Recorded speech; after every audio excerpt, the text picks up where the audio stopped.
సేంద్రియ ఎరువుల్లో పచ్చిరొట్ట ఎరువులకు ప్రత్యేక స్థానముంది. జీలుగ పచ్చిరొట్టనిచ్చే పంటల్లో ప్రధానమైంది. పచ్చిరొట్ట పంటగా జీలుగ పండిస్తుంటే ఎకరాకు 15 కిలోల విత్తనం వాడాల్సి ఉంటుంది. ఎండు తూకంలో జీలుగ పంటలో నత్రజని 2.29% దాకా ఉంటుంది. ఎకరాకు దీనిలో ఉండే నత్రజని సుమారు 60 కిలోల దాకా ఉంటుంది. పచ్చిరొట్ట ఎరువుగా జీలుగ పండిస్తే ఎకరాకు 5 నుంచి 7 టన్నుల పచ్చిరొట్టనిస్తుంది. పచ్చిరొట్టగా బాగా పనికొచ్చే మరో పంట జనుము. ఇది కూడా ఎకరాకు 5 నుంచి 7 టన్నుల పచ్చిరొట్టను దిగుబడిగా ఇస్తుంది.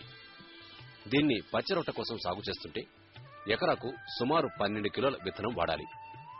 దీనివల్ల ఎకరాకు 40 కిలోల నత్రజని చేకూరుతుంది. సేంద్రియ ఎరువుకు అనుకూలమైన మరో పచ్చిరొట్ట పంట అలసంద. ఎకరాకు 3 టన్నుల మేర పచ్చిరొట్టనిస్తుంది. దీన్ని సాగు చేయడం కోసం ఎకరాకు 15 కిలోల విత్తనాలు అవసరమవుతాయి. ఎండు తూకంలో అలసందలో నత్రజని 2.02% ఉంటుంది. ఎకరాకు 35 కిలోల నత్రజని దీనివల్ల చేకూరుతుంది. అలసంద భూమి కోతను కూడా అరికడుతుంది.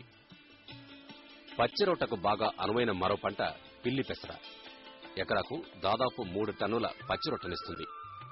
ఎండిన పంట తూకంలో 2.16% మేర నత్రజని ఉంటుంది. దీనివల్ల ఎకరాకు 40 కిలోల నత్రజని అందుతుంది.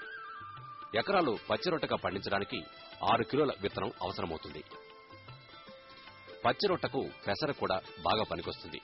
ఇది కూడా ఎకరాకు 3 టన్నుల మేర పచ్చిరొట్టనిస్తుంది. దీని సాగు కోసం ఎకరాకు 8 కిలోల విత్తనం అవసరమవుతుంది. దీని ద్వారా ఎకరాకు 25 కిలోల నత్రజని అందుతుంది.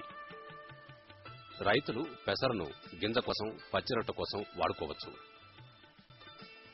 పచ్చిరొట్ట పంటలను పూత దశలో భూమిలో కలిదున్నాలి.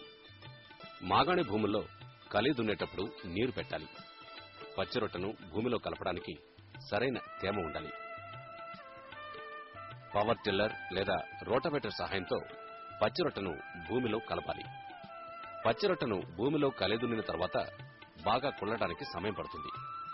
వరి పొలంలో 15 రోజుల తర్వాత నాట్లు వేసుకోవడం మంచిది. పచ్చిరొట్ట ఎరువుల వల్ల సేంద్రియ పదార్థం చేరుతుంది. ఫలితంగా నేల భౌతిక గుణాలు మెరుగవుతాయి. పచ్చిరొట్ట ఎరువు బాగా చివకడానికి రైతులు ఎకరాకు 50 కిలోల సూపర్ ఫాస్ఫేట్ ఎరువు వేయడం మంచిది. దీనివల్ల పచ్చిరొట్ట ఎరువు బాగా కుళ్ళి భూమికి బాగా ఉపయోగపడుతుంది. వర్షాభావ పరిస్థితులు ఎదురైనా సకాలంలో నాట్లు వేయలేని పరిస్థితుల్లోనూ ఆకులు రసభరితంగా ఉన్న జీలుగను డిస్క్ నాగలి తగిలించిన ట్రాక్టర్తో భూమిలో కలిదున్నాలి. ఆగస్టు, సెప్టెంబర్ మాసాల్లో వరి నాట్లు వేసే ప్రాంతాల్లో జీలుగను 55 నుంచి 60 రోజుల దశలో భూమిలో కలిదున్నుకోవచ్చు. పరిస్థితులను గమనించి పరిస్థితులను బట్టి పచ్చిరొట్టగా వాడుకోవాలి. పచ్చిరొట్ట పంటలను ఎంబీ నాగలితో కూడా తిరగదున్నవచ్చు.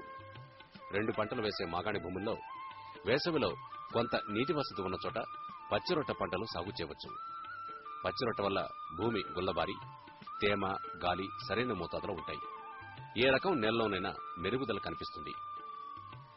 పచ్చిరొట్ట పంటగా వేసిన జనుము ప్రతికూల పరిస్థితుల్లో ముదిరిపోయి భూమిలో కలేదున్నే దశ దాటిపోతుంది. అటువంటి సమయంలో రైతులు మెళకువలు పాటించి విత్తనోత్పత్తికి వాడుకోవచ్చు. దీనికోసం ముందుగా పొలంలో మొక్కల సాంద్రత తగ్గించాలి. ఒత్తుగా ఉన్న ప్రాంతాల నుంచి మొక్కలు పెరిగివేయాలి. పీకిన మొక్కలను పశుగ్రాసంగా వాడుకోవచ్చు. జీలుగ విషయంలో కూడా ఇదే పద్ధతి ఆచరించాలి.